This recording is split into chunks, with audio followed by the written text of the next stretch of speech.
मैं तो उल्टा आपके माध्यम से एक चैलेंज भी रख रहा हूँ, ऑडियंस जो भी सुन रही है, अगर उनमें से कोई डॉक्टर है या नहीं भी डॉक्टर है, कि मैं 1 लाख रुपए दे दूंगा। 1 लाख रुपीज़ चैलेंज। एक ऐसी दवाई बता दो जिससे कोई भी एक बीमारी थोड़ी बहुत ठीक होती है, कोई भी कंट्रीब्यूशन होता है उस बीमारी को ठीक करने में। थोड़ा ज़्यादा टाइम लगता है, पर वो तो बैक टू नॉर्मल लाइफ हो जाते हैं कुछ टाइम बाद। हाँ, हमारी बॉडी जब भी हम बीमार पड़ते हैं, और बॉडी फाइट्स बैक ऑलवेज। अच्छा। हाँ, जब भी मैं बीमार पड़ता हूँ, मैं तब मान लो मैं भगवान का पूजा करूँ और अल्टीमेटली ठीक हो जाऊँ, तो मुझे लगेगा भगवान ने ठीक कर दिया, लेकिन बॉडी इज़ वर्किंग। अच्छा। बॉडी तो काम कर रही है। या मैं कोई तावीज़ लगा लूँ और वेट करता रहूँ, बॉडी इम्यूनिटी का काम ही है। इम्यूनिटी तब एक्शन में आती है जब हम बीमार पड़ते हैं, अदरवाइज तो कोई काम नहीं है।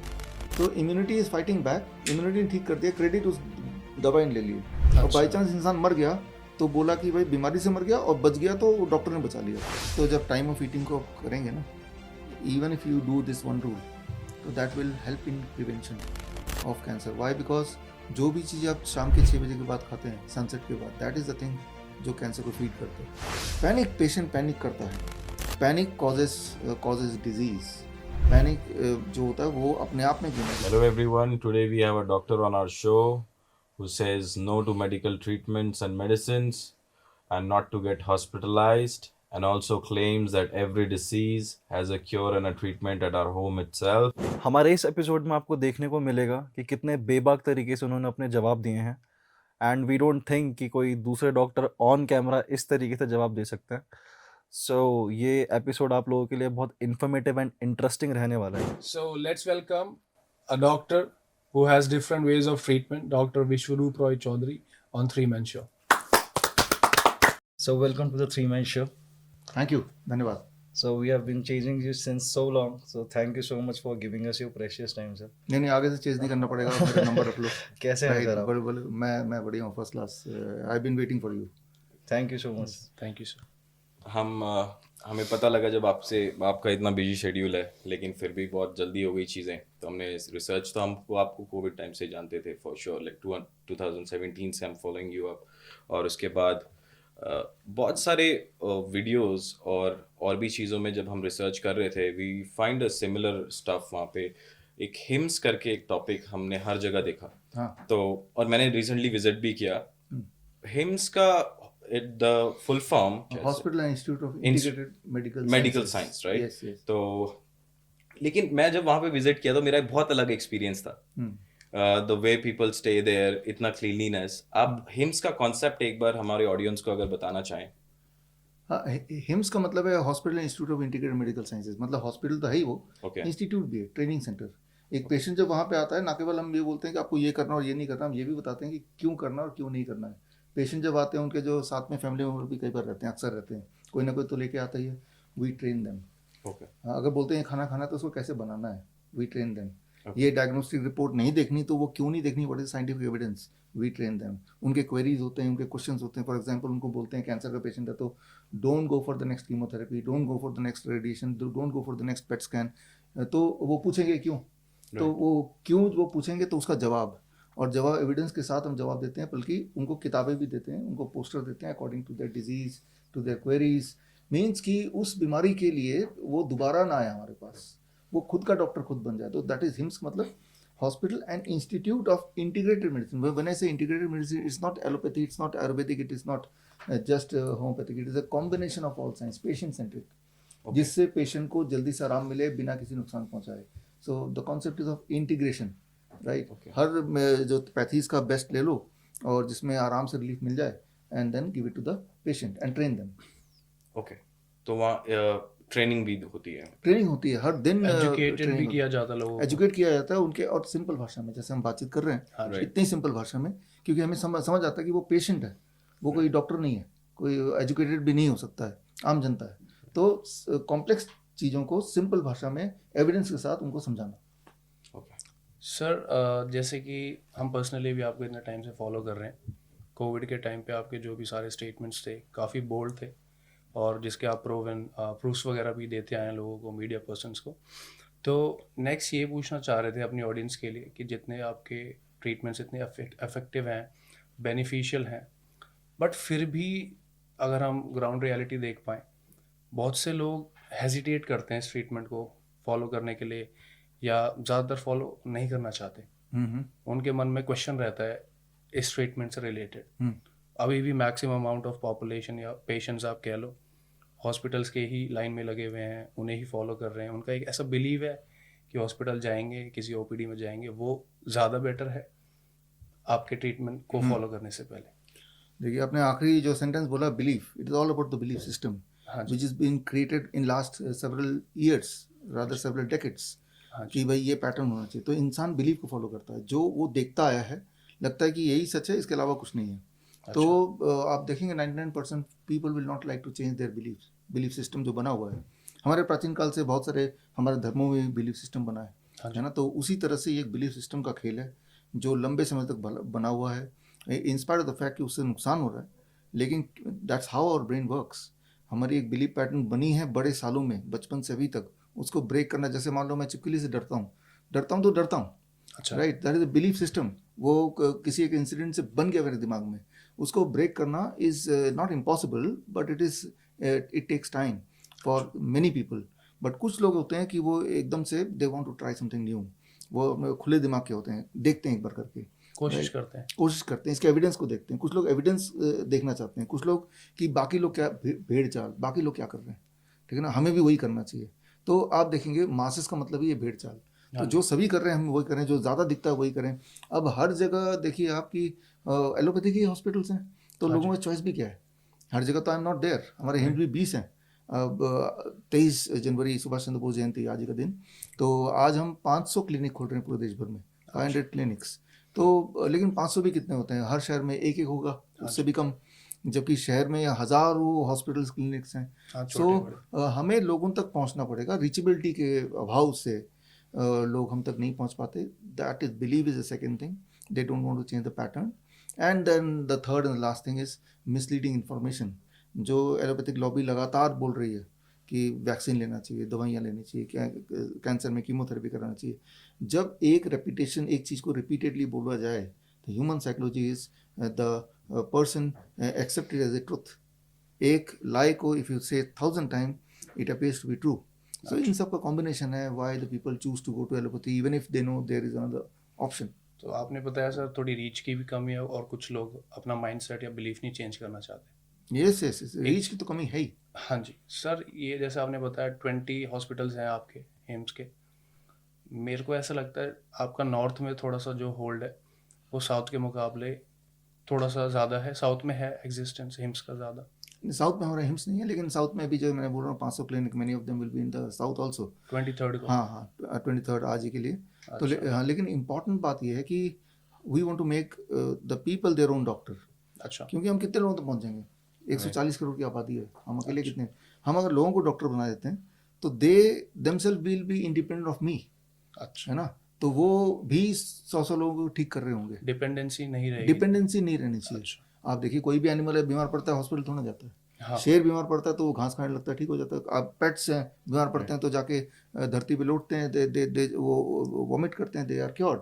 सो क्योर इज नथिंग कि जहाँ पे डॉक्टर के इंटरवेंशन की जरूरत है for most of the things, right. अगर आपको फीवर हो जाता है, कुछ खाओ पियो नहीं तो अपने आप ठीक हो जाओगे। When you are fasting with only water you will be cured. तो ये इनबिल्ड एक इनेट इंटेलिजेंस हमारे अंदर भगवान ने तो डाली थी, लेकिन वो पोल्यूट हो चुकी है। बाकी animals they do by there instinct. जैसे ही कोई जानवर बीमार पड़ता है तो खाना छोड़ देता है, राइट, वो घास खाने लगता है, बिल्ली फॉर एग्जांपल, राइट। तो ये इनर इंस्टिंक्ट को दोबारा जगाना है। लोगों को बोलना है कि your dependence in the drugs are spoiling you, right. तो एजुकेशन की जरूरत है, you don't need medication, you need education. तो we are working on that. Sir आप ये बताइए, इतने समय से ये चीज़ चली आ रही है कि everybody is going through allopathic medicine. आपका पर्सनल पॉइंट क्या है सर इस चीज़ को लेके, कि मतलब आप अगेंस्ट क्यों हैं एलोपैथिक मेडिसिन से या इनके ट्रीटमेंट से? हाँ, मैं अगेंस्ट इसलिए because it is harming people. For example, you must know this, chemotherapy causes cancer, you must know this, PET scan causes cancer, radiation causes cancer। तो जो चीज़ से कैंसर होता है उसी चीज़ को कैंसर के पेशेंट को बोल के दिया जा रहा है कि इससे आप ठीक हो सकते हैं। तो जो चीज़ से वो और बीमार पड़ेगा वही चीज़ उसको दिया जा रहा है, राइट। तो that is about one. Okay, similarly आपने देखा भी सबने वैक्सीन लगाया, मैंने तो पहले ही बोल दिया 2020 में, and now people are dying, right. खड़े खड़े बैठे बैठे लोग मर ही रहे हैं, हार्ट अटैक हो रहे हैं, कार्डियक अरेस्ट हो रहा है, और सारे सबूत अब धरातल पे आ ही चुके हैं। आई टोल्ड अबाउट 2020 जब तो वैक्सीन आई नहीं थी। तो ये 2 उदाहरण हैं। ऐसे आप किसी भी बीमारी के उसमें, मैं तो ये बोलता हूँ जब मेरे मेडिकल कॉन्फ्रेंसेस होते हैं, सारे डॉक्टर साइंटिस्ट बैठे रहते हैं कि एक ऐसी दवाई का नाम बताओ एलोपैथी में जिससे कोई एक बीमारी थोड़ी बहुत ठीक हो जाए। मैं तो एक्सपेक्ट भी नहीं कर रहा पूरी ठीक हो जाए। There is no evidence in their own literature जहाँ पे ये सिद्ध हो कि इस बीमारी में इस दवाई से ये बीमारी ठीक हो सकती है थोड़ी बहुत। पूरी तो छोड़ ही दो, पूरी तो है ही नहीं, थोड़ी बहुत भी नहीं है। सिर्फ ये है जो एविडेंसेस हैं कि इस बीमारी में ये दवाई देने से बीमारी और लिंगर ऑन करती है। For example, if you are suffering from infection, fever, paracetamol लेंगे तो you will take 15-20 days to get healed. If you don't take anything you will get healed in 2-3 days, right. लेकिन जैसे ही fever होता है paracetamol खा लेते हैं, you linger on the disease. ये सारी चीज़ एविडेंस में है, ये मैं तो बोल ही रहा हूँ। ये सारी चीज़ मेडिकल लिटरेचर में दिया हुआ है। तो जो मेडिकल लिटरेचर में वो नहीं बता के medical industry saying something else, right. ये दवा लो, वो ये नहीं बता रहा है कि आपको फास्टिंग करना है, यू विल बी क्योर्ड। लेकिन फास्टिंग करना बोलने से तो उसका बिजनेस नहीं चलेगा। दवाई देगा तो वो लगातार 15 दिन तक तो आएगा ना, कुछ तो मतलब पैसा आप देगा। कह रहे हैं कि स्टडी में मेंशन है कि allopathic medicines is not good for health. Yes. मैं तो उल्टा आपके माध्यम से एक चैलेंज भी रख रहा हूँ, ऑडियंस जो भी सुन रही है, अगर उनमें से कोई डॉक्टर है या नहीं भी डॉक्टर है, कि मैं 1 लाख रुपए दे दूंगा, 1 लाख रुपीज चैलेंज। एक ऐसी दवाई बता दो जिससे कोई भी एक बीमारी थोड़ी बहुत ठीक होती हो, कोई भी कंट्रीब्यूशन होता है उस बीमारी को ठीक करने में, कोई भी एटलीस्ट इम्प्रूव हो जाए, इम्प्रूवमेंट हो जाए, कोई भी, in comparison to not taking the medicine. अच्छा सर, जैसा आप कह रहे हैं कि मतलब आप मैक्सिमम क्योर की या उस बीमारी के ख़त्म होने की बात नहीं कर रहे उस मेडिसिन से, आप कह रहे हैं एटलीस्ट थोड़ा इफेक्ट आ जाए। हाँ। बट सर ज़्यादातर लोग किसी बीमारी किसी भी प्रॉब्लम में कोई भी मेडिसिन लेते हैं, बट वो शायद थोड़ा ज़्यादा टाइम लगता है, पर वो तो बैक टू नॉर्मल लाइफ हो जाते हैं कुछ टाइम बाद। हाँ, हमारी बॉडी जब भी हम बीमार पड़ते हैं और बॉडी फाइट्स बैक ऑलवेज। अच्छा। हाँ, जब भी मैं बीमार पड़ता हूँ, मैं तब मान लो मैं भगवान का पूजा करूँ और अल्टीमेटली ठीक हो जाऊँ तो मुझे लगेगा भगवान ने ठीक कर दिया, लेकिन बॉडी इज वर्किंग। अच्छा। बॉडी तो काम कर रही है। या मैं कोई तावीज़ लगा लूँ और वेट करता रहूँ, बॉडी इम्यूनिटी का काम ही है। इम्यूनिटी तब एक्शन में आती है जब हम बीमार पड़ते हैं, अदरवाइज तो कोई काम नहीं है। तो immunity is fighting back, immunity ने ठीक कर दिया, क्रेडिट उस दवाई ने ले लिए। और अच्छा। बाई चांस इंसान मर गया तो बोला कि भाई बीमारी से मर गया, और बच गया तो डॉक्टर ने बचा लिया। बट जब बचा तो इम्यूनिटी ने ही बचाया, और जब मर गया तो इम्यूनिटी बचा नहीं पाई। For how many days a person should wait कि भाई मैं इतने दिन तो मैं देखूंगा कि मैं ठीक हो रहा हूँ कि नहीं हो रहा, उसके बाद ही मैं नहीं डॉक्टर से कंसल्ट करूंगा। देखिए, हम जो भी लोग दुनिया में है, सबको एक बार न मरना ही है, ठीक है, दैट इज ट्रू, ठीक ठीक है ना। We can not be immortal. मेरा स्टेटमेंट ये है कि भाई आप हॉस्पिटल जाओ ही मत, घर पे मर जाओ वो भी अच्छा है, क्योंकि हॉस्पिटल जाने से बहुत दुखदाई तरीके से मरोगे और पैसे भी जाएंगे आपके। सर बहुत सी सिचुएशंस ऐसी होती हैं कि किसी को कुछ नहीं पता होता, सब हॉस्पिटल ही जाना पड़ता है सबको। हाँ, क्योंकि दैट्स व्हाट, किसी को कुछ पता नहीं होता, यही हमारा काम है। मतलब वो सिचुएशन ऐसी हो जाती है कि शायद लास्ट के 5-10 मिनट बचे हैं, आप उसे लेके हॉस्पिटल पहुंचो, ऐसा लगता है, लेकिन हॉस्पिटल में कोई जादू तो है नहीं। पर सर घर पे क्या करेंगे? आपके पास चॉइस दो, तो मैं तो बोल रहा हूँ मंदिर ले जाओ, फिर अच्छा। चिड़ियाघर ले जाओ, फिर घर पे कुछ नहीं करेंगे तो वहाँ ले जाओ। जिस तरह से मंदिर जाने से कुछ फ़ायदा नहीं होगा, कम से कम कुछ नुकसान नहीं होगा, और but comparative to that hospital लेने से नुकसान होगा। फॉर एग्जाम्पल, मान लो किसी को हार्ट अटैक आ गया, है ना, यहीं पे हार्ट अटैक आ गया किसी को, अब the common sense is go to the hospital. लेकिन हॉस्पिटल में वो कोई भगवान तो बैठा नहीं है, एक इंसान बैठा है, उसके पास कुछ टूल्स, कुछ दवाइयाँ होंगी। क्या वो दवाई, एविडेंस कहती है कि ये दवाई लेने से इस इंसान के बचने के चांसेस बढ़ जाएंगे? Answer is no. अच्छा। इंपॉर्टेंट ये है, ठीक है ना। मान लो 2 लोग हॉस्पिटल पहुंचते हैं हार्ट अटैक से, एक का इलाज करने लगता है डॉक्टर और दूसरे को नहीं इलाज देता, पैसे नहीं उसके पास। क्या जिसको इलाज नहीं मिला उसके मरने के चांसेस बढ़ जाएंगे? बट जो लिटरेचर में अभी तक के एविडेंसेस हैं वो ये कहते हैं कि जिसने, अब विश्वरूप.com/हार्ट अटैक में जाएंगे तो ये सारे एविडेंस मिलेंगे आपको, कि जिसने इलाज नहीं कराया या जो हॉस्पिटल नहीं पहुंच पाया, वो उसके जिंदा रहने के चांसेस अधिक होते हैं। आपने देखा भी होगा रिसेंट हार्ट अटैक्स में, क्या हार्ट अटैक की बात कर रहा हूँ, आपने अक्सर देखा होगा कि हॉस्पिटल की इमरजेंसी में doctor heart attack, emergency ward में हार्ट अटैक आया, वो मर गया। अच्छा। It is very common.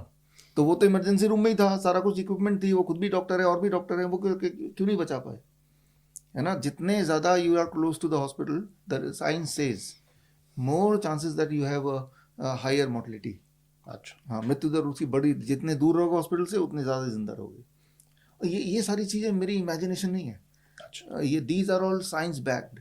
और मैं तो बोल रहा हूँ कि कोई अगर मुझे कॉन्ट्रडिक्ट करना चाहता है आपके चैनल में, तो आके डिबेट कर ले मुझसे। जो भी मैं यहाँ बता रहा हूँ इसको कोई भी गलत साबित करेगा एक भी पॉइंट को, तो मेरी तरफ से हर गलती पे 1 लाख रुपए। ठीक है। आपका कोई पर्सनल व्यू है, किसी को cardiac arrest all of a sudden आ जाए तो what should be the very first step? देखिए यहाँ पे 2 बातें हैं, एक तो हार्ट अटैक हुआ, एक cardiac arrest, these are 2 different things. Okay, let's take cardiac arrest. हाँ, कार्डियक अरेस्ट मतलब, कार्डियक अरेस्ट का मतलब होता है death, that is called cardiac arrest. Cardiac arrest से इलेक्ट्रिकल फेलियर, ठीक है ना, इलेक्ट्रिकल फेलियर का मतलब होता है डेथ। तो जब इलेक्ट्रिकल फेलियर होगा तो कोई सांसें नहीं आएगी उसको। ये कैसे होता है, आप बता सकते हैं थोड़ा इसका प्रोसेस, क्या मतलब हाँ। बॉडी में क्या चेंजेस आते हैं एकदम से जो? जब सांसें ना हो, पल्स ना हो, दैट इज डेथ। और वो अगर वह उसी कंडीशन में 4 मिनट से अधिक रहेगा तो अब वापस नहीं आ सकता। और 4 मिनट से पहले पहले अगर आप CPR जिसे बोलते हैं, कार्डियक कंप्रेशन करेंगे, तो chances are he will come back within 4 minutes. क्योंकि 4 मिनट तक ब्रेन में जो ऑक्सीजन रहता है अभी भी, बॉडी में ऑक्सीजन है अभी भी, तो brain is not dead. And after 4 minutes the brain cells will start dying, because oxygen तो आ नहीं रहा, सांस तो ले नहीं रहा, पल्स तो है ही नहीं। Now the once the brain is dead, now the person can not recover. तो जैसे ही कार्डियक अरेस्ट में आया, you have to do CPR। अब अगर वो सोचे कि इसको हॉस्पिटल ले जाओ तो 4 मिनट तो गए ना। हाँ जी, राइट है ना? Right Gone. Right. And how about heart attack? Heart attack is angina basically. Heart attack का मतलब होता है चेस्ट पेन, ऐसे कर रहा है वो बंदा, ऐसे गिर गया वो, ओके, तो अभी वो जिंदा है, सांसें ले रहा है, चाहे वो बेहोश हो गया हो या गिर गया हो, लेकिन जिंदा है, दैट इज हार्ट अटैक। तो हार्ट अटैक में रिलीफ कैसे दे सकते हैं? जब हम ब्लड वेसल को डायलेट कर देंगे, ब्लड वेसल डायलेट होगा, ब्लड ज़्यादा जाएगा हार्ट में। वो कैसे करेंगे? हम करते हैं अपने हॉस्पिटल में, एक बकेट ले लेते हैं, हमारे हॉस्पिटल में कई जगह बकेट रखे हुए गर्म पानी का, दोनों पैर को गर्म पानी के बकेट में डाल दिया, जैसे मैं बैठा हूँ, और पेशेंट अगर लेटा भी है तो पैर डाल दिया, लेटा हुआ वो, तो गर्म पानी जब ये, this called second heart, okay, right, medically carbs. तो ये जैसे एक्टिवेट होगा, blood vessel will dilate, circulation will increase, the patient symptom will reduce. तो ये सिंपल स्ट्रेटजी है, ये करना होता है 20 मिनट। अब अगर उतने में वो ना करके बोलेंगे चलो जी हॉस्पिटल ले चलता हूँ, जो सब प्राइम टाइम था उसका, जब वो बचाया जा सकता था, वो तो गया, ठीक है ना?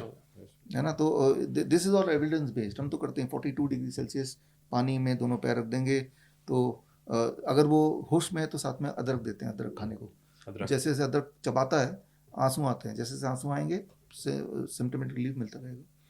So this is very simple strategy. और आजकल डॉक्टर्स काफ़ी बोलते हैं कि यू हैव टू कीप 2 और 3 मेडिसिन का एक कॉम्बिनेशन आता है जो आपको रखनी चाहिए अपने पास हमेशा। डॉक्टर को बोलिए कि ये आपने बोला तो ये कहाँ से आपको मिला?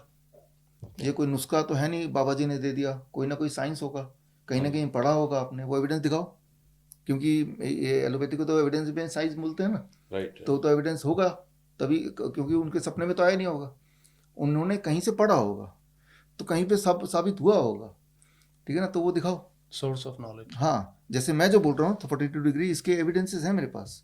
मेरी किताब है हेल्प, ठीक है ना, वो किताब में सारे मेडिकल लिटरेचर के एविडेंसेस हैं, जो भी मैं बोल रहा हूँ उसके एविडेंसेस मेरे 35 किताबों में हैं, है ना? तो जब डॉक्टर बोले ये करो तो उसी से उस समय पूछना चाहिए, या मैं भी बोलूँ ये करो तो मुझसे पूछिए कि इसके एविडेंस दिखाओ, राइट? तो मैं तो साथ साथ एविडेंस दे भी रहा हूँ आपको। और वो पुड़िया क्या है कि उनको लगता है कि भाई जिस तरह से एक बाबा जी आते हैं कि ये ताबीज बांध लो, आपको पता है, मुझे पता है ताबीज कुछ नहीं करेगा, लेकिन ताबीज एक चीज करेगा, जितनी बार ताबीज को देखूंगा बाबा जी याद आएंगे, विश्वास, बाबा जी याद आएंगे, बाबा जी ने दिया था, बाबा जी ने दिया था, जो भी कुछ अच्छा हो रहा है बाबा जी ने किया है, अगली बार बाबा जी जब आएंगे तो दान दक्षिणा मैं ज्यादा दूंगा, है ना? तो बाबा जी ने एक खूंटा बांध दिया यहाँ पे, ताकि वो पुड़िया डाल दिया, तो ताकि साइकोलॉजिकली कि मेरे पास कुछ बचाव है। दैट इज हाउ द, मतलब जो बाबा जी काम करते हैं सड़क पे, वही डॉक्टर काम कर रहे हैं अपने कैबिन में बैठ के। सर आपके जवाब में ना मुझे सबसे बड़ा रोल पेशेंट के लिए लग रहा है पैनिक का। पैनिक, पेशेंट पैनिक करता है, पैनिक कॉजेज डिजीज। पैनिक जो होता है वो अपने आप में एक बीमारी। आप देखो, जैसे एक पेशेंट हेल्दी है, उसको रिपोर्ट मिलती है कि आपका बायोप्सी की रिपोर्ट आ गया, उसमें कैंसर पाया गया। अब देखो कि कुछ ही सेकंड के अंदर वो पेशेंट अधमरा हो जाता है उसी वक्त, तो पैनिक हो गया ना, even if it is a false report, ठीक है ना? उसकी जान निकल गई उसी वक्त, उसका बिहेवियर चेंज हो गया, उसकी थॉट प्रोसेस चेंज हो गया। अभी तो वो जा रहा था मूवी देखने, सोचेगा कि मैं विल किसको लिख के जाऊं, कैसे अपने बाकी के दिन बिताऊं, ये सब सोचेगा ना वो। हाँ, फैमिली का क्या हाँ हाँ, तो पैनिक कॉजेस डिजीज। वो बीमारी से नहीं मरा, वो पैनिक से बीमार हो गया। पैनिक से immunity it goes down, it shuts. अच्छा, panic can cause instant death also. तो पैनिक इज ए मेन बीमारी। जब आप पैनिक में होता है, आपका टेम्परेचर बढ़ जाता है, बॉडी का फीवर आ जाता है, होता है कई बार, राइट? तो पैनिक एक मेजर डिजीज है। अगर आप किसी को पैनिक करा सको तो आप बहुत बड़े डॉक्टर बन जाओगे, क्योंकि फिर तो आपके पास आएगा, वो पेशेंट बन गया ना। डरा दो। जैसे आजकल चल रहा है HMPV का, देख ही रहे हैं Right, टीवी में, जी। वो पैनिक है, पैनिक कराओ। आपकी इतनी सारी बुक्स, जैसे आपने बात करी, आपकी बहुत बुक्स में बहुत सारी नॉलेजेस हैं, तो उसमें आपका एक क्लेम है कि every disease is curable at home, like most of the diseases can Yes, be yes. Curable at home. Yes, इस स्टेटमेंट को आप कैसे जस्टिफाई करेंगे?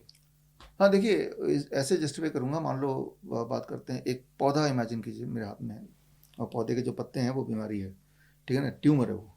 अब ट्यूमर है, तो पत्तों को गायब करना है मुझे, तो एक तरीका सर्जरी, पत्तों को काट दूँ Okay. तो ट्यूमर गायब है ही नहीं, दिखाई नहीं दे रहा, Right. ठीक है ना, या पत्ते दिखाई नहीं दे रहे। लेकिन कुछ दिन बाद आएंगे तो पत्ते मिलेंगे वहाँ की नहीं, नए पत्ते आएंगे कि नहीं, नए पत्ते आ जाएंगे, हाँ, रीग्रो हो जाएगा। हाँ रीग्रो हो जाएगा, फिर दोबारा काट दो, राइट। तो अगर आप चाहते हैं पत्ते चले जाएं तो मुझे क्या करना पड़ेगा, जो सोर्स है नीचे से, जड़ें हैं, उनमें खुराक देना बंद करना पड़ेगा, बंद करना पड़ेगा। पत्ते will die its own death, Right. है ना।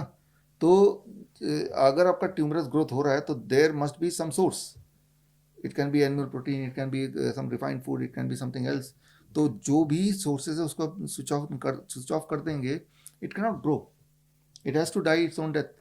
तो इस तरह से कुछ ऐसे प्रोटोकॉल्स हैं जो घर पे किए जा सकते हैं, और घर पे ही करना है, हॉस्पिटल में वो करने देंगे नहीं, एंड आवर पेशेंट रिकवर्स। जैसे कुछ बेसिक बीमारियों के जैसे diseases। मैं एक एग्जांपल देता हूँ, हाँ जी। Don't eat after sunset. Sunset के बाद जो खाते हैं वो बॉडी में डिपॉजिट बनता है, वो ट्यूमर बनता है, वो स्टोन बनता है, वो ब्लॉकेज बनता है, तो हमने खाना ही नहीं है, तो वो वही खुराक बनती है। तो पहला तो हम बोलते हैं पेशेंट्स को कि भाई डायबिटीज़ का पेशेंट आया, मान लो BP का आया, हार्ट का आया, कि आप एक ही काम करो, शाम जो लोग मुझे सुन रहे हैं यहाँ पे, आप पहले 10 दिन के लिए मेरी कोई बात ना मान के सिर्फ एक बात मान लो, डोंट ईट आफ्टर सनसेट। शाम के 6 हो गए, डिनर पहले फिनिश कर लिया। सिर्फ एक चीज़ करने से विद इन 7 to 15 डेज आपका ब्लड शुगर नीचे आने लगेगा, ब्लड प्रेशर नीचे आने लगेगा, सिम्टमेटिक रिलीफ मिलने लगेगा, 15 से 21 दिन में घुटने के दर्द कम होने लगेंगे, 1 महीने के अंदर जो मोटे लोग उनका 5% वेट घटने लगेगा। तो जो चीज़ें डिपॉजिट करती हैं बॉडी में, टॉक्सिक करती हैं, वो तब होता है जब आप आफ्टर सनसेट खाते हो। अच्छा तो अभी तो लोग 10 बजे खाते हैं रात को, टीवी देखते हुए, नेटफ्लिक्स देखते हुए। सर, वर्क कल्चर भी ऐसा ही है, जैसे बहुत से लोग ऑफिस के बाद इतनी लेट घर पहुंचते हैं, that is also to be blamed. बहुत से लोगों के लिए पॉसिबल नहीं है 6 बजे हाँ, डिनर। तो वो तैयार हो जाए कि वो बीमारी रहेंगे। और कुछ लोग तो लाइफ टाइम नाइट शिफ्ट ही करते हैं, उनका पूरे टाइम दिन- जोन चेंज रहा है। हाँ, पूरे दुनिया में देखा गया है, those who do night shift, emergency doctor, soldiers, flight के लोग, गार्ड्स, ऐसे बहुत सारे प्रोफेशन हैं जो they are at important professions, जहाँ पे they have to work on night, that means वो दिन में सो रहे होंगे तो रात को ही खा रहे होंगे। उनमें mortality rate is highest, okay, उनमें हार्ट डिजीज हाईएस्ट, उनमें कैंसर इज हाईएस्ट, उनकी जो last stage of the life है वो सबसे ज़्यादा दयनीय स्थिति होती है। ये सारे जो आंकड़े अगर आपको चाहिए, मैंने इसी पे एक किताब लिखी है, द सर्केडियन डॉक्टर, उसमें पूरे दुनिया के सारे जो नाइट शिफ्ट के नर्सेज जैसे हैं उनके सारे आंकड़े हमने दिए हैं।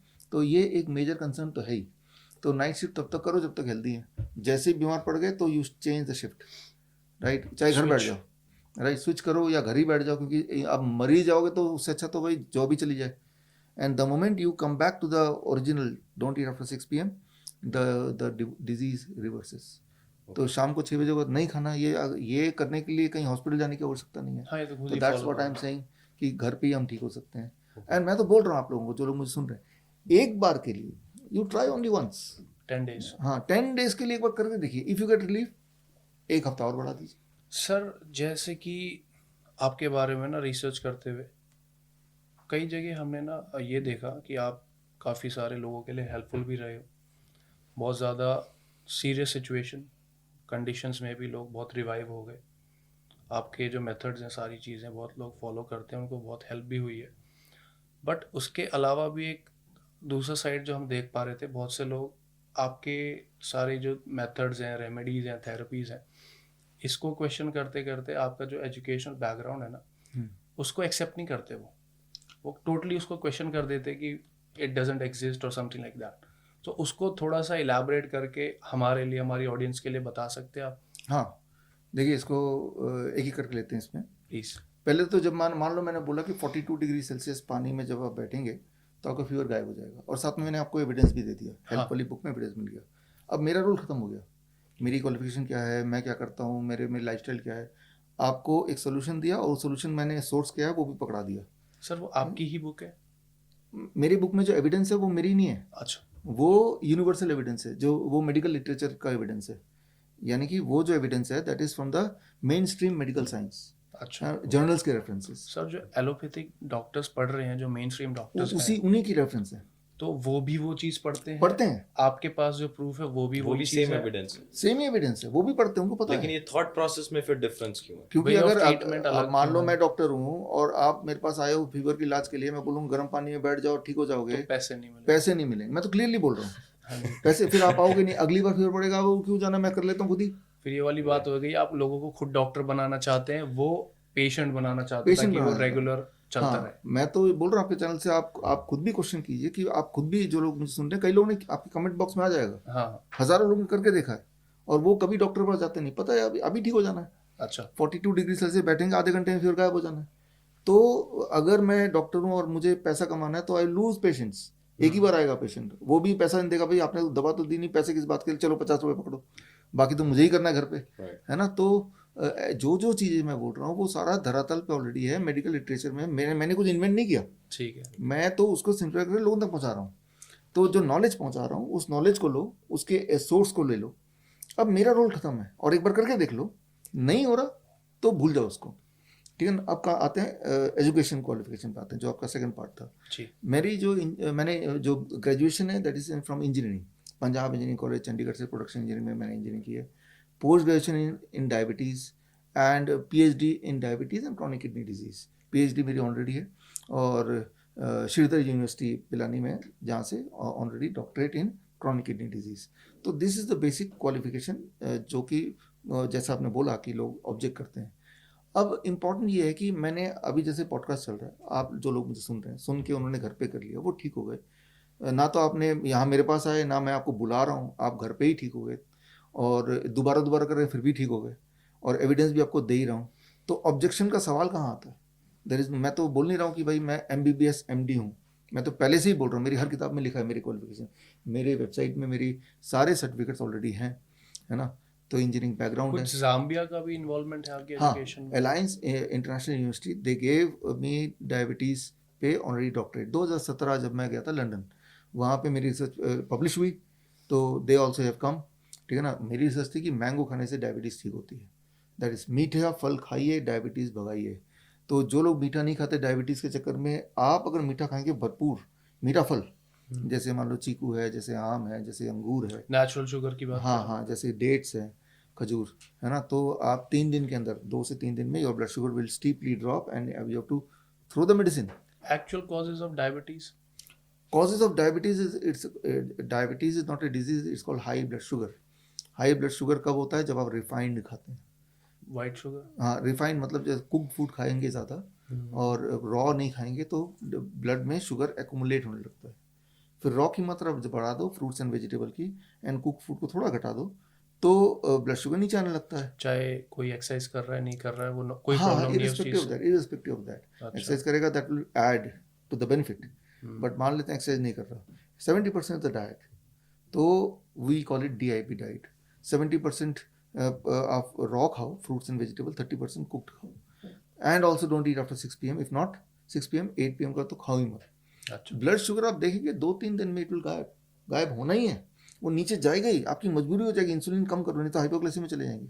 तो सर सिर्फ यही एक रीज़न है कि आपने भी वही एजुकेशन बैकग्राउंड से हैं, आप भी वही चीज़ें आपने पढ़ी हैं और मेन स्ट्रीम डॉक्टर्स भी वही पढ़ते हैं, सिर्फ पैसा ही एक मेन रीज़न है, वो एक्चुअल क्योर नहीं बता रहे हैं लोगों को? पैसा ही मेन रीज़न है। जैसे आपके माध्यम से भी तो डॉक्टर्स भी सुन रहे होंगे, इतने ज़्यादा बड़े सर्जन्स हैं, स्पेशलाइज्ड डॉक्टर्स हैं। अब बड़े का डेफिनेशन क्या है? जिसको ज़्यादा पैसा है वो बड़ा है, बड़ा हॉस्पिटल वो बड़ा है, या जितने लोगों को ठीक किया वो बड़ा है हाँ, ना। तो ज़्यादा जब आप लोगों के सोचेंगे कि ये बड़ा डॉक्टर है तो आपके दिमाग में आएगा कि बड़ा हॉस्पिटल है, खूब बड़ी गाड़ी है, खूब सारा पैसा है, बहुत लोग जानते हैं, ये डेफिनेशन है।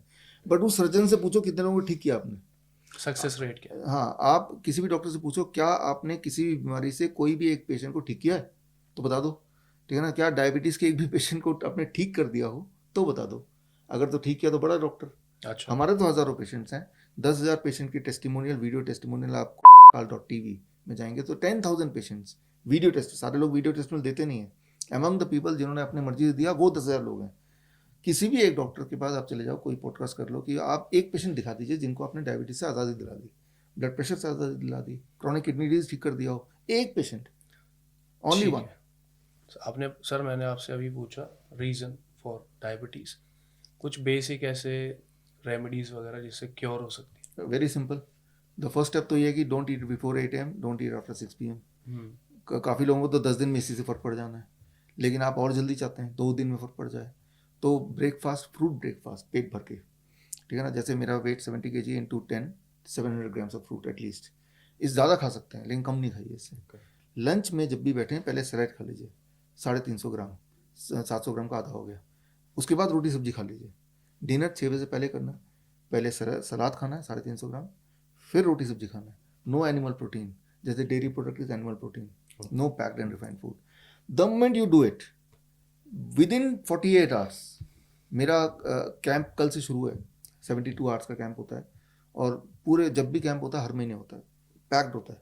सेकेंड डे तक दवाइयाँ छोड़नी पड़ती लोगों को, इंसुलिन को 50% तो कम से कम रिड्यूस करना पड़ता है, लेकिन कैंप में आने की आवश्यकता नहीं, घर पे कर लो ये, अच्छा। है ना। ये जो मैंने बताया ये घर पे करो आप, और अपने अपने ब्लड शुगर को मॉनिटर करो, क्योंकि ब्लड मॉनिटर नहीं करेंगे तो दवाई तो उतनी ही लेंगे ना। फिर आप देखेंगे ब्लड शुगर नीचे जा रहा है, आप हैरान होंगे, दवाई छोड़ दी फिर भी नीचे जा रहा है, फिर जाके वो नॉर्मलाइज हो जाता है। तो ये बड़ा सिंपल रेमेडी है, ये कोई भी कर सकता है आसानी से। सर मेरा एक सवाल है, आप सिर्फ किसी ऑर्गेनाइजेशन के अगेंस्ट नहीं है, आप बेसिकली एलोपैथिक के अगेंस्ट है।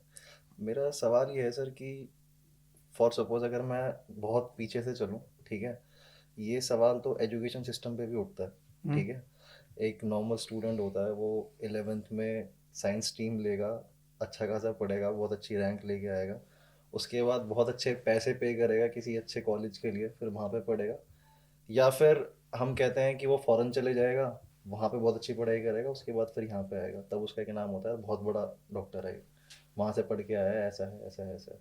तो बहुत सारे सर पैसे लगते हैं बेसिकली इंडिया में एक डॉक्टर बनने के लिए, ठीक है। तो क्या एजुकेशन सिस्टम ही खराब है सर, या फिर मतलब ये सवाल हाँ, जो है कि उनको नहीं पढ़ाते इन चीज़ों के बारे में कि it is very easy to handle? मैं आपको इसका जवाब देता हूँ, कॉन्क्रीट जवाब। एजुकेशन सिस्टम का जो सिलेबस बनता है, अगर हम MBBS की सिलेबस बनता है, वो syllabus unfortunately is made by the pharma companies. वो बनाती है, वो आप बोलते हैं इसने MD कर लिया, MD का फुल फॉर्म क्या है? Marketing of drugs, MD, right. Doctor of medicine होता तो DM होना चाहिए था ना, actually it is marketing drug, मैं तो ऐसा बोलता हूँ, अच्छा। ठीक है ना। I say this is marketing of drug, they are doing that. तो 5 साल में 7 साल में सिर्फ दवाइयों के, ड्रग्स के मार्केटिंग ही सिखाते हैं, ये दवाई ऐसे, ठीक कैसे होगा? जो मैंने अभी 2-4 चीज़ें बताई, चाहे वो डाइट का बताया, चाहे टाइम ऑफ ईटिंग बताया, जिसे बॉडी क्लॉक बोलते हैं, राइट, तो चाहे हॉट वाटर बताया, ये सब साइंस का पार्ट है, ये मैंने नहीं So इन्वेंट you किया। are saying nobody is learning ये नहीं of पढ़ाते, root causes? हाँ वो नहीं पढ़ाते, वो रूट कॉज तो पढ़ाते हैं। आप देखो ना, कोई भी डॉक्टर है, कैंसर का खुद ही कैंसर पेशेंट है, हार्ट का डॉक्टर हार्ट पेशेंट है, डायबिटीज डॉक्टर खुद ही डायबिटीज की दवाई खा रहा है। मान लो जो खुद ही अपने आप को ठीक नहीं रख पा रहा डॉक्टर होने के बाद, वो जनता को कैसे ठीक रखेगा? तो उनका जो सिलेबस है that is being design by pharma companies, ठीक है ना। तो मैंने मेरी एक किताब है हाई कोलेस्ट्रॉल और मेडिकल फ्रॉड, तो उसमें एक सेक्शन में मैंने ये दिया हुआ है। एक और किताब है why the mortality rate drops when the doctors goes on strike, उसमें इस पॉइंट को लिया है कि एजुकेशन सिस्टम में जब सिलेबस बनता है, वो सिलेबस कैसे बनता है? Okay. भगवान ने तो बना के भेजा नहीं है, इंसान ने बनाया है, तो वो इंसान कौन है? तो उस एजुकेशन सिस्टम में भी आप कह रहे हैं प्राइवेट सेक्टर, फार्मा कंपनीज का इन्वॉल्वमेंट है बहुत बड़ा। आप देखिए ना, जितने सारे पॉलिटिकल पार्टीज को डोनेशन आती है, 50% donation only from the health sector, अच्छा। And less than 50% from rest of the sectors.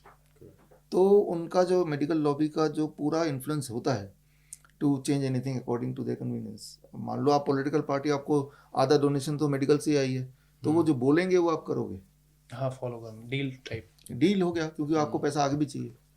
Sir के ना बहुत रेवोल्यूशनरी आंसर्स है जो बहुत सारे बदलाव ला सकते हैं मेडिकल इंडस्ट्री में पूरे में। वो तो शायद इसीलिए तैयार भी है 1-on-1 डिबेट के लिए।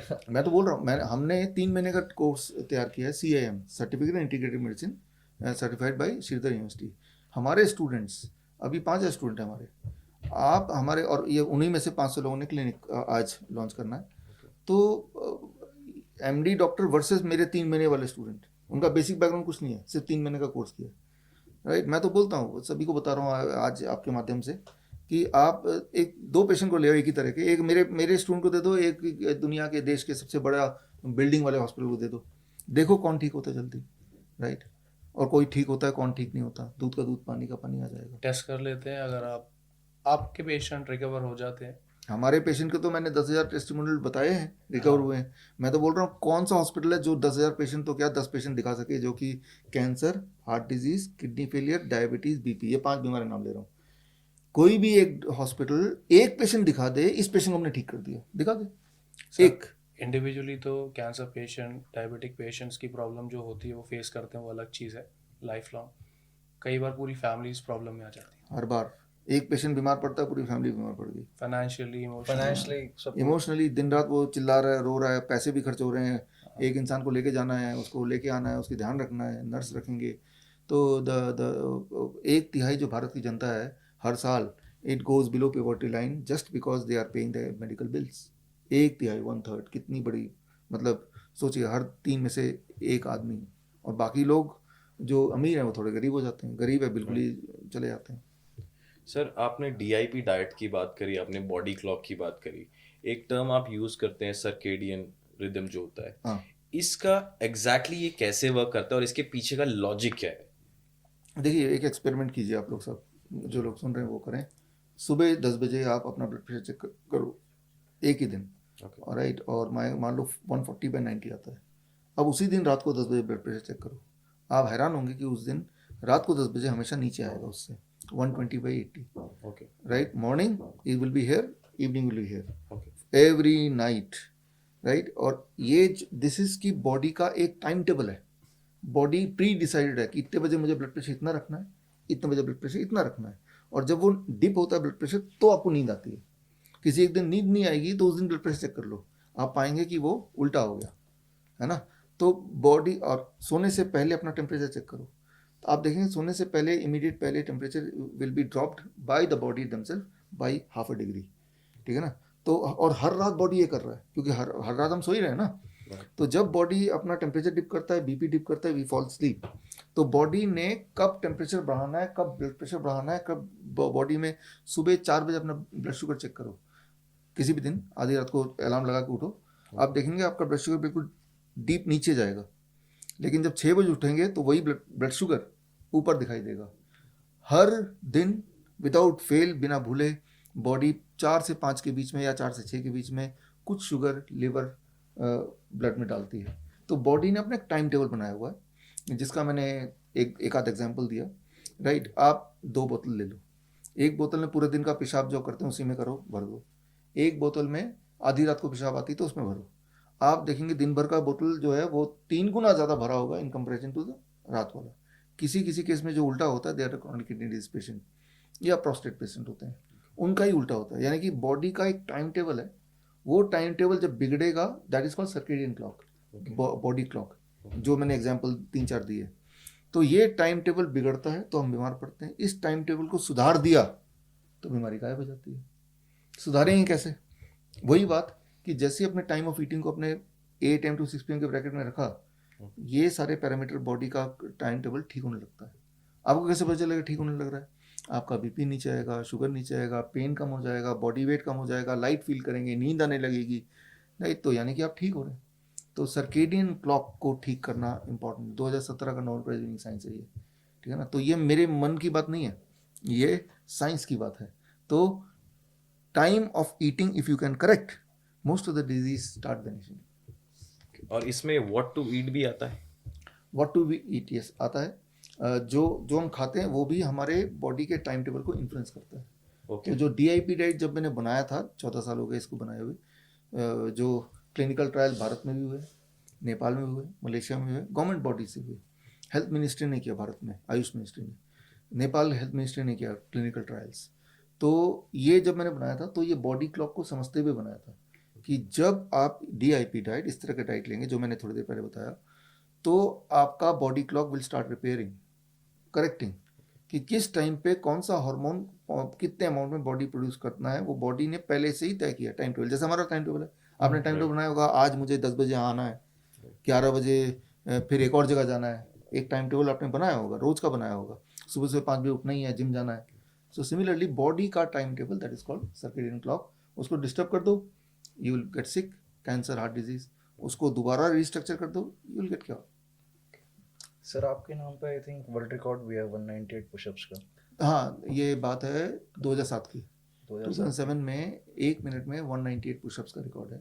ओके और 2006 में Guinness book of world record में मेरा नाम है, 2008 के एडिशन में आया था, 6 में रिकॉर्ड बनाया था, ठीक है ना। That is fastest memory, memorizing ability. Fastest memory का भी। हाँ, तो ये दोनों इसलिए मैंने बनाया ताकि मैं ये बताना चाह रहा था कि एक आम इंसान भी जब फोकस करता है तो एक्स्ट्रॉर्डिनरी रिजल्ट पा सकता है। इसी से रिलेटेड मेरा एक सवाल था सर आज के यूथ के लिए। अब जिम बहुत नॉर्मल हो गया है सर, जिम सब जानते हैं, और स्टेरॉइड्स भी बहुत नॉर्मल हो गया है। स्टेरॉइड्स को लेके आपका क्या पॉइंट है सर? स्टेरॉइड तो लेना नहीं चाहिए, पहली बात तो ये क्यों नहीं लेना चाहिए, जैसे अभी भी होता है circadian clock, it disturb the circadian clock of the body and you are destined to be sick. आप ऐसे बीमार पड़ेंगे कि आपको अगर कोई रिवाइंड करने बोले वापस जाके आप ठीक कर सकते हो तो आप कभी स्टेरॉइड नहीं लेंगे। हमने देखे हैं स्टेरॉइड, हमारे तो हॉस्पिटल में आते हैं ऐसे ऐसे पेशेंट्स हैं, एक टाइम पे अच्छे खासे बॉडी बिल्डर थे, लेकिन अब उनकी हालत ऐसी कि 2-4 लोगों को तो पकड़ के लेके जाना पड़ता है उनको, है ना। तो स्टेरॉइड वाले भी सर 198 पुशअप्स तो नहीं मार पाएंगे। स्टेरॉइड वाले तो कुछ भी नहीं कर पाएंगे, स्टेरॉइड वाले से बॉडी दिखा पाएंगे। स्टेरॉइड वाले जो हैं, जो लोग सुन रहे हैं मुझे, एक्सपेरिमेंट कीजिए, तो कैसे पता चलेगा इंसान स्टेरॉइड लेता है कि नहीं। बॉडी तो बाहर से दिख रही है, बॉडी क्या पता नेचुरल है कि नहीं। आप उसको बोलिए 100 मीटर दौड़ के दिखाओ, 100 मीटर, स्टेरॉइड वाला आदमी 100 मीटर नहीं दौड़ सकता।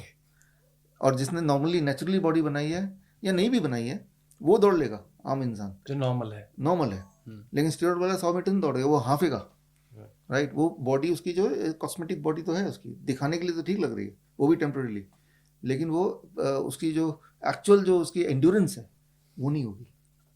आपकी डाइट जो 198 पुशअप्स आपने किए थे, द वर्ल्ड रिकॉर्ड, तो आपकी डाइट उस टाइम पे कैसी थी? कोई मेरी- स्पेसिफिक ऐसा न्यूट्रिशन रहा? नहीं, मेरा शुरू से ही रहा है कि lots of fruits and lot of vegetable should be part of my meal. Okay तो और कोई स्पेसिफिक था नहीं, तो उसी का कंट्रीब्यूशन रहा होगा। And is every day you do one extra pushup. आज मैं 1 मिनट में 30 लगा पा रहा हूँ, तो कल मैं सिर्फ एक बढ़ाने की कोशिश करूँ, 31, 32, 33, ऐसे करते So करते there is जाएंगे। no set आप कंटिन्यूशन में मारते थे टाइम देख के? हाँ, कॉन्टिन्यूस, वो तो सेट भी करता था, तब तो रोज करता था। रोज के मेरा था कि 1500 पुशअप तो रोज मारनी ही है। 1500। 1500 पुशअप्स? हाँ, तो 1500 मारने ओवर अ पीरियड। जैसे मान लो खाली बैठे हैं, फटाफट 100 मार लिए, ऑफिस में मार लिया दरवाजा बंद करके, है ना। घर पे अचानक 100 मारने में कितना टाइम लगेगा? 2 मिनट। सर जैसे अभी नेचुरल चीज़ों की आप बात कर रहे हैं कि आप फ्रूट एंड वेजिटेबल पे डिपेंड रह के, और ये जो एक टाइम पीरियड है इस बीच डाइट्स लेके, रात को कुछ ना करके आपने ये रिकॉर्ड बनाया, फिर फिजिकली बहुत फिट थे। इसमें सीमन रिटेंशन का भी कोई रोल है? नहीं, कोई रोल नहीं है। अच्छा। हाँ, उस देखिए सीमन को रिटेन करेंगे तो क्या होगा, वो बनने के बाद it has to go out. तो कई लोगों को सोते वक्त वो निकल जाएगा रात के, है ना। तो it has to go out. वो बॉडी बनाती है एक लिमिटेड टाइम के लिए, या तो आप निकालो या बॉडी उसको निकाल के फेंक देगी, that is waste for the body. उसको रोक के रखेंगे तो सोचेंगे कि बॉडी में कोई ना कोई कंट्रीब्यूशन होगा, ऐसा नहीं है। ऐसा नहीं। It has to be discarded then body. जिस तरह से बाल आप नहीं भी काटोगे तो भी मतलब उसका कोई एडवांटेज नहीं है। बाल तो बॉडी लगातार उगा रही है, नाखून तो लगातार बढ़ा रही है, वैसे ही ब्लड भी नया नया बॉडी बना ही रही है हर दिन, है ना। वैसे सीमन हर दिन बनेगा, हर दिन डिस्कार्ड होगा, बनेगा, डिस्कार्ड होगा। It is cyclic process. Sir एक क्वेश्चन ऐसा भी है जो आज इंडिया में काफ़ी ज़्यादा ट्रेंडिंग है कि कैंसर को लेके कुछ नई चीज़ें आ रही हैं, बहुत से लोग परेशान हैं। मतलब एक बीमारी दूर है, कोई फैमिली बिल्कुल ख़त्म होने के कगार पे आ जाती है। तो एग्जैक्टली है क्या कैंसर, और आपके हिसाब से, हिम्स के हिसाब से क्या कर आपने सकते हैं? कैंसर का अलग टर्म बता रखा है कुछ? हाँ, देखिए कैंसर, प्रिवेंशन। हाँ प्रिवेंशन, दो बातें ना। एक तो जब टाइम ऑफ ईटिंग को आप करेंगे ना, even if you do this one rule, तो that will help in prevention of cancer. Why? Because जो भी चीज़ आप शाम के 6 बजे के बाद खाते हैं, सनसेट के बाद, दैट इज़ द थिंग जो कैंसर को फीड करता है, ट्यूमर को फीड करता है। तो 6 बजे का खाना ही नहीं। तो कैंसर सेल तो बॉडी में है सबके, मेरे भी है, आपके भी है, थायराइड में सबके 100% लोगों के है, लेकिन वो डॉर्मेंट स्टेज पे है। वो एक्टिवेट कब होगा? जब उसको कुछ खाना मिल जाएगा. That is mainly when you eat too late for long long time, तो उसको फीड होने लगता है. तो और जब आप 6 बजे खा लिया फिर अगले दिन सुबह 8 बजे खाना है, वो जो एक ब्रैकेट ऑफ 14 आवर्स है, दैट इज कॉल्ड ऑटोफेजी. ऐसे टाइम पे बॉडी को आप खाना तो देने रहे, तो बॉडी कहाँ से खाना खाएगा? वो फिर कैंसर सेल को खाता है body. It is called medically autophagy. It is also nobel prize winning science. ये शायद Okay, किसी you are saying cancer is already there in body. सभी के होता है.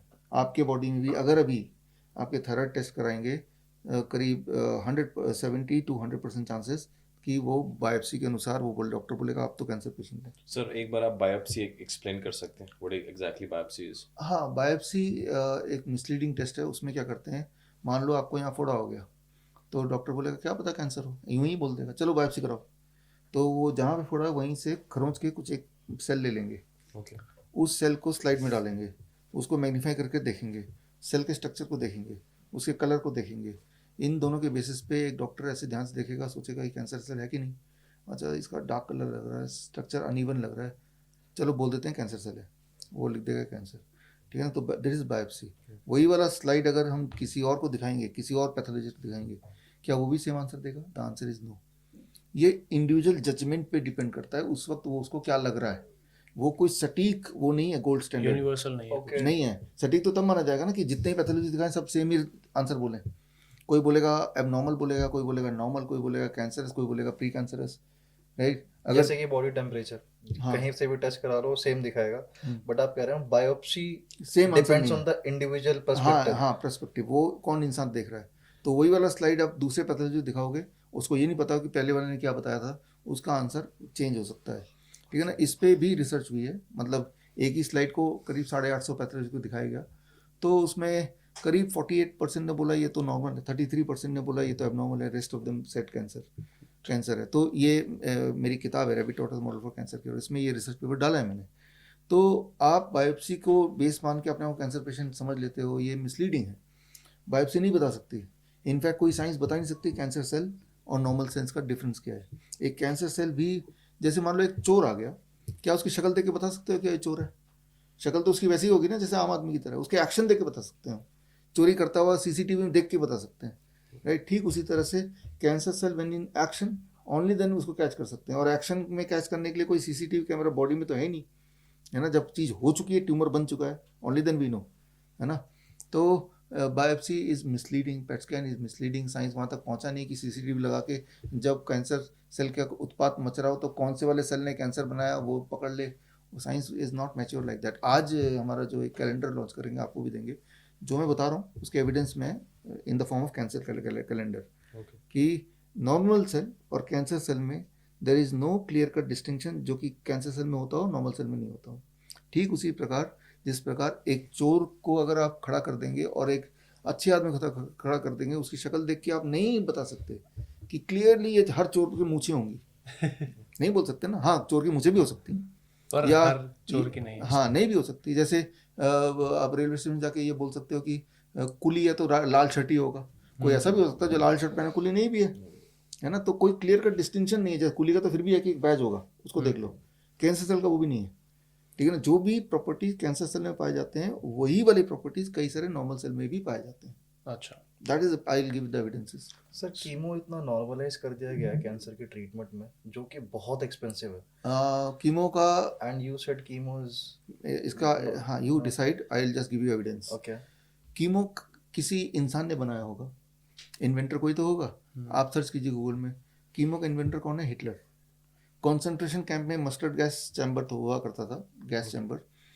वो मस्टर्ड गैस एक्सपेरिमेंट बोलते हैं, जिसमें इंसान को गैस दिया जाता था ताकि उसको ना तो मरे ना जिंदा रहे, जिंदा लाश बन के रहे. बाल उड़ जाना, इम्यूनिटी खत्म हो जाना, सोचने शक्ति बुद्धि खत्म हो जाना, ताकि वो कंट्रोल में रहे. That was the aim. Hitler ने बनाया. हिटलर ने बनाया कॉन्सेंट्रेशन कैंप. अच्छा. ओके. हिटलर ने कॉन्सेंट्रेशन कैंप बनाया था, पूरी दुनिया को पता है.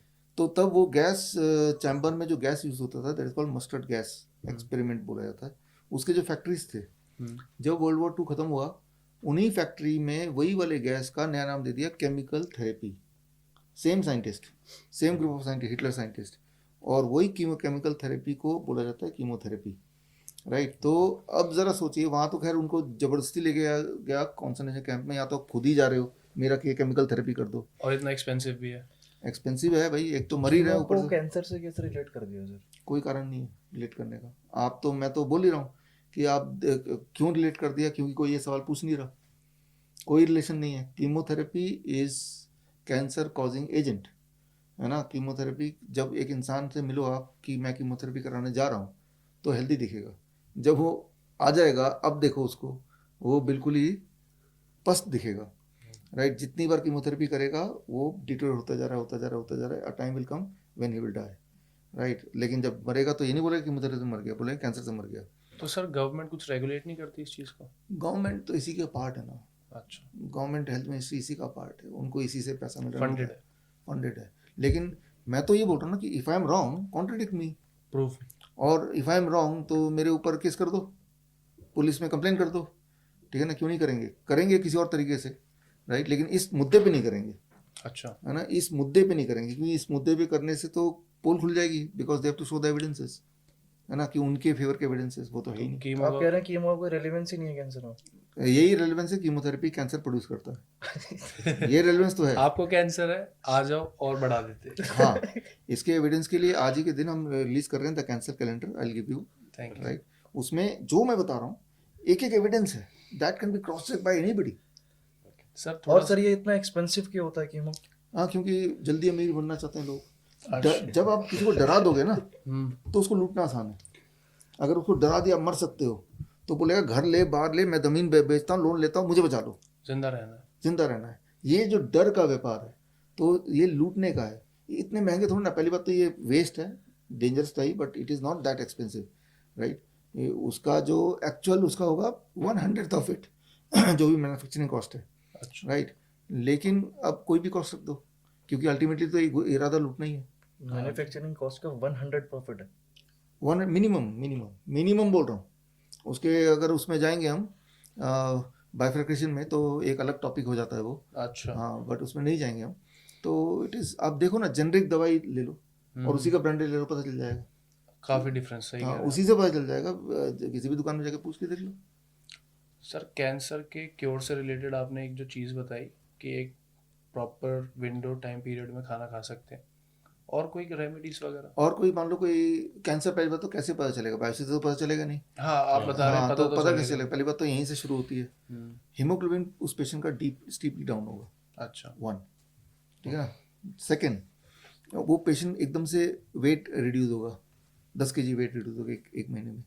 सेकेंड, थर्ड, एक्सट्रीम पेन में भी होगा। फोर्थ, वीकनेस एक्सट्रीम में होगा, ठीक है ना। तो ये चारों सिम्टम अगर हैं साथ साथ, या ट्यूमरस ग्रोथ दिखेगा, या कोई अगर जख्म हो गया तो हील नहीं हो रहा, बढ़ता जा रहा उल्टा, तो यानी कि इसके बॉडी में कैंसर एक्टिविटी हो गया है। तो दैट इज ये द ट्रू। सारी चीजें एक साथ हो रही है?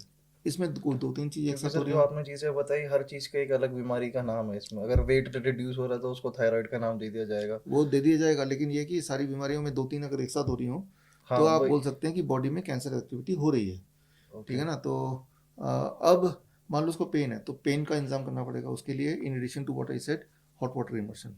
हमारे हॉस्पिटल जाएंगे तो देखेंगे, गर्म पानी के टब में यहाँ तक पेशेंट को बिठाते हैं 1 घंटे के लिए, 40 डिग्री टेम्परेचर में। पेन रिड्यूस होता है, ट्यूमरस ग्रोथ रिड्यूस होती है, उसकी एनर्जी लेवल बढ़ने लगती है, तो उसका हीमोग्लोबिन धीरे धीरे over period of some time बढ़ने लगता है। यानी कि जो उसके क्लासिक सिम्टम्स हैं उनको ख़त्म करने की कोशिश करते हैं। तो hot water immersion plus diet plus window of eating, ये 3 plus sunlight and plus 0 volt, धरती पे को टच करना। When you touch the ground, तो आपके धरती से लिटरली, ये जो इंजीनियर्स है वो समझते हैं इस बात को, इलेक्ट्रॉन बॉडी में आता है, वोल्ट मीटर से चेक कर सकते हैं उसको। That electron are anti cancerous, वो कैंसर एक्टिविटी को, इन्फ्लेमेशन को ख़त्म करती है। अच्छा, तो ये बिंदु हैं, diet, time of eating, hot water immersion, 0 volt, मतलब वोल्टेज को 0 कर दो बॉडी को। बॉडी की वोल्टेज अभी 0 नहीं है हमारी, क्योंकि हम इन EMF से घिरे ही हैं, इलेक्ट्रोमैग्नेटिक फील्ड, ऊपर से हम धरती के टच में नहीं है। आप जब बाहर निकलेंगे, जूते उतार के जैसे ही धरती में छुएंगे, तो with in 10 second your body voltage will become 0, volt meter से चेक कर सकते हैं, है ना। तो जब 0 होती है, immunity is at the highest peak, और इम्यूनिटी हाईएस्ट होगी तो कैंसर ठीक होगा। सर ये तो फिर जो मेजर क्रॉनिक डिसीज हैं जो क्यूरेबल नहीं है, उनमें मोस्टली में तो जैसे if you talk about HIV, उसमें भी आपके वुंड्स जो हैं वो जल्दी हील नहीं होते, you have a sudden weight loss, तो ये ऑलमोस्ट कैंसर में भी सेम है, इसमें भी सेम है। ऑल टुगेदर एक नया टॉपिक है ये, लेकिन फिर भी बता दूं, HIV AIDS the greatest lie of 21st century, ये मेरी किताब है, 2018 में लिखी थी मैंने। और तब 7 अप्रैल मुझे याद है, वर्ल्ड हेल्थ डे था उस दिन, मैंने अनाउंस किया था कि HIV it is not a disease first of all, ना ही HIV वायरस होता है ना डिजीज़ होती है। तो अगर किसी को लगता है, किसी डॉक्टर को या मेडिकल फ्रेटर्निटी को HIV कोई बीमारी है, तो आई टेक द चैलेंज, कोई भी HIV पेशेंट लाओ, आपके हिसाब से जो HIV पेशेंट है उसका ब्लड निकाल के मेरे बॉडी में डाल दो, मुझे भी HIV हो जाना चाहिए फिर तो टेक्निकली, ठीक है ना। वो चैलेंज आज भी एग्जिस्ट करता है, और आज भी आपके माध्यम से फिर बोल रहा हूँ, याद दिला रहा हूँ कि अगर आपको लगता है कि HIV एड्स है, तो मैं चैलेंज लेता हूँ कि HIV की पेशेंट का blood you put in my body, ठीक है ना। मुझे पता है कुछ HIV है ही नहीं, तो मुझे डरने की जरूरत बताया नहीं है। गया मॉस्किटो के थ्रू भी हो जाता है। बताया गया है, सबूत तो नहीं है। अगर HIV है तो सबूत तो कुछ होगा, किसी ने HIV को देखा होगा, कोई उसका आइसोलेट किया होगा सेल्स को, HIV के वायरस को, तो आइसोलेट किया होगा तो उसका स्ट्रक्चर होगा। मेडिकल लिटरेचर में कहाँ है? अगर है तो दिखा दो, है ही नहीं। बोल्ड स्टेटमेंट है इसका। हाँ, है ही नहीं। तो एक चीज़ जो जिस तरह से बचपन में नहीं बोलते हैं मम्मी डैडी, खाना खा ले भूत आ जाएगा, है ही नहीं भूत, वो तो अब समझ आया वो भूत आ जाएगा, वो डराते थे। अगर किसी दिन पूछ लें कि भाई दिखाओ भूत, लेकिन पता है कि हम वो बच्चे पूछेंगे नहीं, इसी का एडवांटेज है, पता है कोई पूछेगा नहीं। इस टॉक शो के बाद भी जो लोग मुझे सुन रहे हैं, डॉक्टर से पूछेगा नहीं कि भाई एक आदमी बोल रहा था कि HIV एड्स होता नहीं है और आप बोल रहे हैं होता है, तो कोई सबूत दिखा दो, पूछेगा कोई नहीं। तो इसी का फायदा उठा रहे हैं, जैसे पेरेंट्स फायदा उठाते हैं बच्चे का कि ये पूछे, बच्चा डर के मारे पूछेगा नहीं कि भूत दिखाओ, इसीलिए एडवांटेज उठाते हैं ना। जब वो बड़ा होता है बच्चा, अब नहीं बोलेंगे भूत आ जाएगा, हाँ, पता है कि बच्चा मुड़ के बोलेगा तो दिखाओ भूत, है ना, तब नहीं बोलेंगे, मेरे सामने आके नहीं बोलेंगे, मेरे से कोई डिबेट नहीं करने वाला, क्योंकि मैं तो सबूत पूछूंगा, मैं अपना सबूत दिखाऊंगा, आम जनता पूछेगी नहीं। तो उन्हीं को HIV पेशेंट बना। हमारे पास फ्री हेल्पलाइन है, हमारे फ़ोन नंबर पे HIV so called HIV patient they can call. पहला स्टेप, स्टॉप द मेडिसिन। दूसरा स्टेप, मेडिसिन की वजह से जो साइड इफेक्ट हो चुके हैं उसको रिकवर करने के लिए ये जो मैंने डाइट बताया, स्टार्ट विद दैट। ऐसे 1000 पेशेंट्स के या सो कॉल्ड पेशेंट की डेटा हमारे पास है, जो एक टाइम पे HIV बोल दिया गया था, but now they are living healthy life. और जिसको भी हेल्थ मिनिस्ट्री को वो डेटा चाहिए तो मुझसे मांग ले। तो ये डेटा कहीं पोस्ट भी करते हैं? नहीं, हाँ, क्योंकि websites हैं। नहीं, HIV वाले नहीं पोस्ट करते, अच्छा, क्योंकि अच्छा, उनको वो एक टैबू confidential है, टैबू रहता है उनको, ओके। अच्छा, उनको पर्सनल। खुद ही टैबू है, क्योंकि समाज तो नहीं एक्सेप्ट किया ना। लेकिन वो हम मिनिस्ट्री को दे सकते हैं कि वो आगे ना किसी को, किसी ऑर्गेनाइजेशन के साथ शेयर कर ऑर्गेनाइज सकते हैं। मैं शेयर कर सकता हूँ, क्योंकि वो फिर उसके हिसाब से अगर पॉलिसी बनाना चाहती है या मुझसे डिबेट करना चाहती है, क्या पता मैं लोगों को झूठ बोल रहा हूँ, तो ये कन्फ्रंट करना चाहती है, तो डेटा है मेरे पास। मतलब थैंक यू बोलना चाहेंगे आपको कि आपने अपने बिजी शेड्यूल में से हमें टाइम दिया। So it was a wonderful experience with you and काफ़ी बेबाक जवाब थे आपके हमारे साथ। Thank you, thank you. बहुत एडवेंचरस और बहुत- बहुत थ्रिलिंग लगे आपके जवाब, एंड बहुत मज़ा आया ये पॉडकास्ट करके। एक हम तीनों की तरफ से और हमारी फैमिली की तरफ से, द 3 मैन शो की तरफ छोटा से सा जेस्चर हमारी एक तरफ से। तो छोटा सा जेस्चर हमारी तरफ से।